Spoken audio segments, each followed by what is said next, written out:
J'étais à et je fréquentais la classe de CE1. À cause de la crise, j'ai quitté l'école et je suis venue ici. Nous étions à et je faisais la classe de CM2. Quand nous sommes arrivés ici, j'ai pu continuer les cours. J'ai obtenu mon certificat et je suis en classe de 6e. Nous étions et je faisais la classe de CP2 quand nous avons fui le village à cause du conflit. J'ai fait 2 ans sans retourner à l'école, mais j'ai eu la chance, on m'a réinscrite de nouveau au CP1.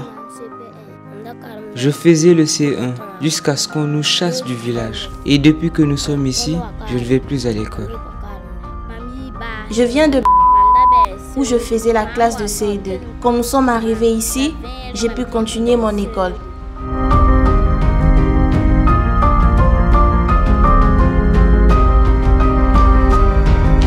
J'ai des frères et des sœurs, même des amis, des proches qui n'ont pas été scolarisés à cause du conflit. Les enfants n'arrivent pas à aller à l'école. Des proches, mes propres frères et sœurs, y compris moi-même, n'y vont plus. Je ne suis pas heureux. Au village, ma cousine et moi faisons la classe de CE2, mais à cause de la crise, elle ne part plus à l'école. Grâce à Dieu, nous sommes arrivés ici en octobre et on a pu m'inscrire en CM1. Aujourd'hui, je suis passé au CM2. Je connais des enfants qui n'ont pas été scolarisés à cause des conflits. Mes amis, mes frères et sœurs, je connais aussi des personnes qui n'ont pas été scolarisées à cause des conflits. J'en connais beaucoup, notamment mes petites sœurs et grandes sœurs.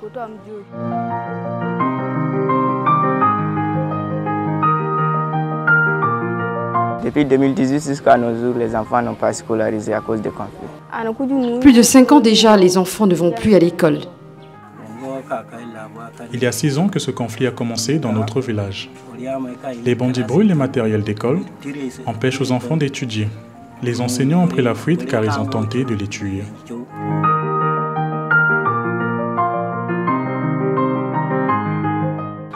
Un enfant scolarisé développera son intelligence plus que celui qui ne l'est pas.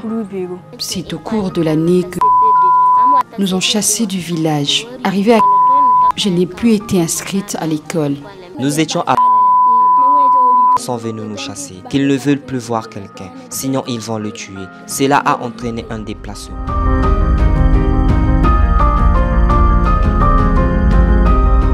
Les enfants qui n'ont pas été scolarisés peuvent avoir comme des impacts. Ils ne peuvent pas avoir les réflexions comme des enfants scolarisés.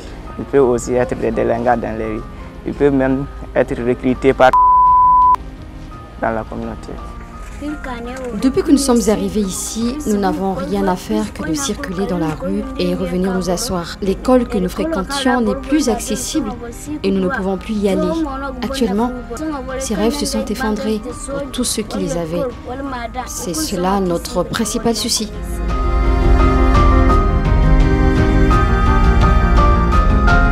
Les conflits empêchent les filles et les garçons d'aller à l'école parce que les routes qu'il faut emprunter pour aller à l'école peuvent être dangereuses pour nous, les salles de classe.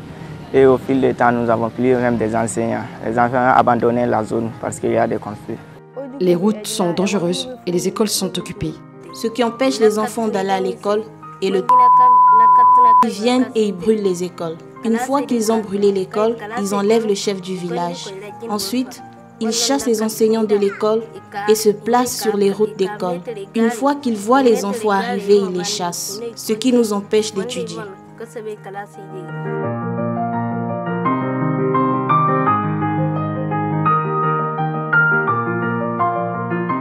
Notre zone est non sécurisée et même la route qu'on emprunte pour aller à l'école aussi est très dangereuse.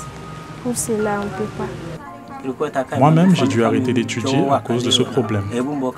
J'ai tenté d'aller dans d'autres villages, mais à cause du c'était impossible. C'est alors que nous sommes venus ici et j'ai décidé d'aller travailler dans la mine d'or.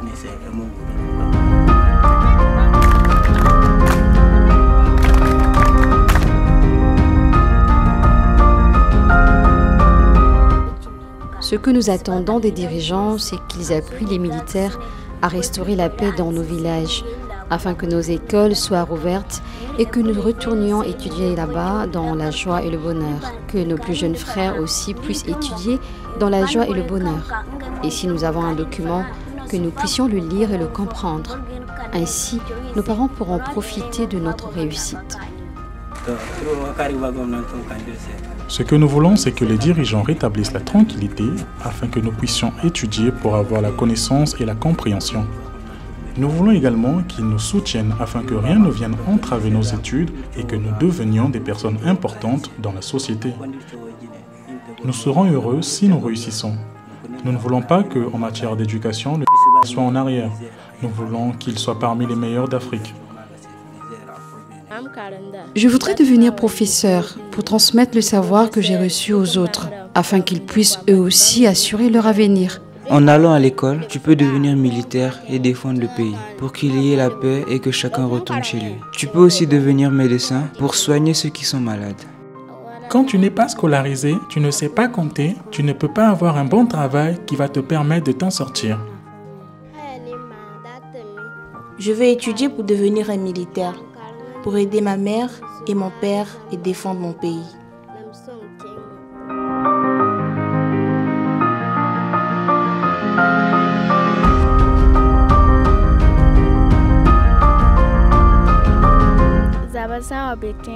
Lorsqu'il y a un conflit, on ne doit pas détruire les écoles.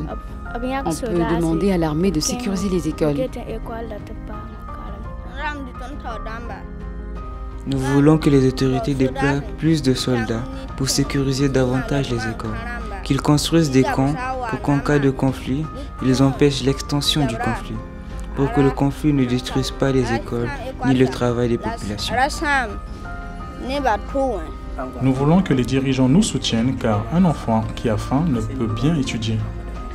Lorsque les enfants vont à l'école le ventre vide, ils reviennent à la maison et ne trouvent pas encore à manger, c'est tout un problème. Parfois l'enfant a besoin de 100 francs ou 200 pour se rafraîchir à la récréation une fois à l'école. Selon moi, les autorités doivent reconstruire les écoles détruites ou brûlées. Elles peuvent aussi déployer plus de soldats pour sécuriser le pays et garantir la paix.